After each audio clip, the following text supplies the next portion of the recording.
High in the halls of the kings who are gone. After taking his pleasure, Khal Drogo arises from the sleeping mats and declares that the stallion who mounts the world has no need of an iron chair. Daenerys reminds him that it is prophesied that the stallion will ride to the ends of the earth, but Drogo responds that the earth ends at the Black Salt Sea, which no horse can drink. Daenerys tries to explain ships to him, but Drogo is not interested and leaves to go hunting. She can only hope that if his hunting goes well, he might return in a more receptive mood. Maybe he will even kill a Hraka, the white lion of the plains. Although he is brave, even by Dothraki standards, like all his people, Drogo still fears the sea. Daenerys sends for Ser Jorah. When he arrives, she pleads for his help, convincing her husband to ride west.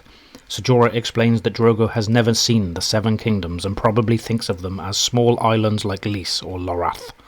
The riches of the east seemed a lot more tempting.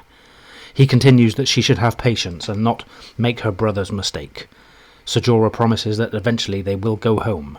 The word home saddens her when she remembers that the Seven Kingdoms are a place that she has never seen either, and she wonders if the Dosh Khaleen is her future. In an attempt to cheer her up, Ser Jorah asks if she would like to visit the Western Market, where a great caravan has just arrived and may carry a letter from Magister Illyrio. Daenerys likes this idea since it will be nice to see the treasures, to hear the sound of the Valyrian language, and since Drogo is gone to travel in a litter, she does not want to appear weak in front of her husband by not riding a horse. Daenerys finds the market quiet compared to the bazaars of the free cities. The caravans come from east and west, not so much to sell to the Dothraki as to trade with each other. The Dothraki do not fully understand the concept of buying and selling, but the merchants are welcome as long as they do not disturb the peace or profane the Mother of Mountains and give traditional gifts to the Dosh Khaleen. Daenerys enjoys the wonder and magic of the Eastern Market, with its strange foods and people, but the Western Market reminds her of home. She tells Ser Jorah about how she loved to play in the bazaars of the free cities when she was a little girl, even though they seldom had money to buy anything. She especially remembers the honeyfinger cakes of Tyrosh. When she asks if they have such cakes in the Seven Kingdoms, Ser Jorah is unable to say. Ser Jorah asks her pardon to seek out the merchant captain to ask about letters from Illyrio, but when Daenerys offers to join him, he is insistent that he goes alone. Daenerys finds this curious and wonders if the knight plans to visit a brothel afterwards. Daenerys wanders joyfully around for half of the morning, even laughing for the first time since her brother's death. As per Dothraki custom, she receives several items as gifts and reciprocates with medallions from her belt. Turning a corner, they come upon a wine merchant offering thimbles of wine. Daenerys accepts a taste of the wine speaking in Valyrian, which surprises the merchant, until Doria steps up to declare all of Daenerys' titles.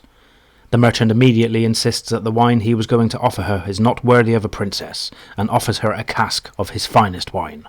Daenerys graciously accepts the cask, knowing that Drogo has acquired a taste for fine wine from his time in the free cities. As Daenerys is ordering the cask taken back to the litter, Ser Jorah appears and states that he wants a taste of the wine. The wine merchant resists, insisting that Ser Jorah is not fit for such wine, but relents and pours 2 cups when Ser Jorah threatens him. Then Ser Jorah orders the merchant to drink. Instead, the merchant throws the cask at Daenerys and flees. Ser Jorah pushes Daenerys out of the way, and Doria just barely catches her before she falls on her pregnant belly. Drogo uses his whip to trip the merchant. The ruckus brings a dozen caravan guards and the merchant captain running. The merchant captain seems to guess what has happened. He orders the merchant taken away to await Khal Drogo and gives the merchant's goods to Daenerys as a gift. Daenerys asks Ser Jorah how he knew, but the knight insists that he only suspected, because the letter from Magister Illyrio had made him fearful. As they return, Daenerys notes that her baby is moving restlessly, and she comforts him with words about being the blood of the dragon. When they get back to the hollow hummock that serves as her home, Daenerys orders the rest to leave her with Ser Jorah.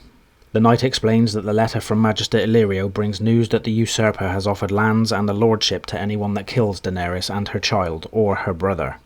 Daenerys observes, with a laughing sob, that the usurper owes Drogo a lordship for killing Viserys. Daenerys then thinks that the usurper has woken her dragon and looks over to her dragon eggs. She commands Ser Jorah to light the brazier despite the heat and then asks him to leave. She then pushes the eggs under the coals, wondering if she is destroying them. Nothing happens and Daenerys is very disappointed, but wonders even to herself what she was expecting. Drogo returns with the carcass of a Hraka as the stars come out. After he has told her he will make her a cloak of its skin, Daenerys tells him what has happened. Drogo becomes very quiet as Ser Jorah tells him that this will not be the last attempt. For their roles in saving his Khaleesi, Drogo gives Jorah and Jogo their choice of his horses. Drogo also proclaims a gift for his unborn son Rhaego, the 7 kingdoms of Westeros. Drogo then swears to the Mother of Mountains that he will take his Khalasar west and ride the wooden horses to Westeros to kill the men in the iron suits and tear down their stone houses. He vows to rape their women, take their children as slaves, and to bring their broken gods back to Vaes Dothrak to bow beneath the Mother of Mountains. 2 days later, the Khalasar leaves Vaes Dothrak, headed southwest. The wine seller is forced to run naked, chained behind Daenerys Silver. No harm will come to the man, so long as he keeps up. I demand a trial by combat.